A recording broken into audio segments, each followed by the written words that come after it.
तर मंत्रिपद न दिल्याच्या जाधवांच्या वक्तव्यावरती बोलताना संजय राऊतांनी खदखद व्यक्त केली आहे। सरकार आणण्यामध्ये आमचं योगदान असतानाही सुनील राऊतांना स्थान नव्हतं, अशी प्रतिक्रिया त्यांनी दिली।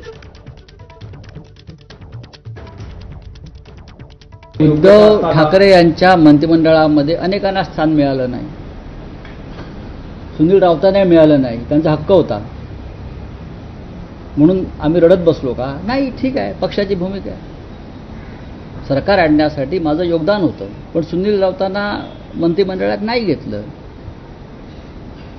मोजक्या जागा असतात, 3 पक्षाचं सरकार होतं, आपण समजून घेतलं पाहिजे।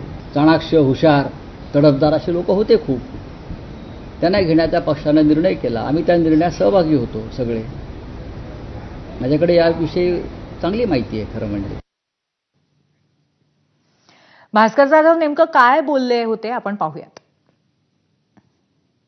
मंत्रिपद मिळायला पाहिजे होतं हे तेव्हाही बोललो, आजही बोलतो, उद्याही बोलेन।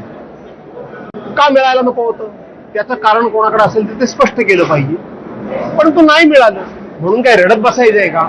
मंत्रिपद मिळालं नाही म्हणून मी रडत बसलो नाही, मंत्रिपद मिळालं नाही म्हणून जे कोणी फुटून गेले त्यांच्याबरोबर पण मी गेलो नाही।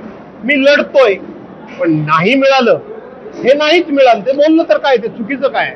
कार्यकर्ते कमी होतात म्हणून निवृत्ती घ्यायचं काहीच कारण नाही। 39 जागांपैकी मी एकटा निवडून आलो, परंतु शेवटी आता 8-8 वेळा निवडणुका जिंकल्यानंतर वेगवेगळ्या असं वाटतं की आता थांबायचा विचार करावा।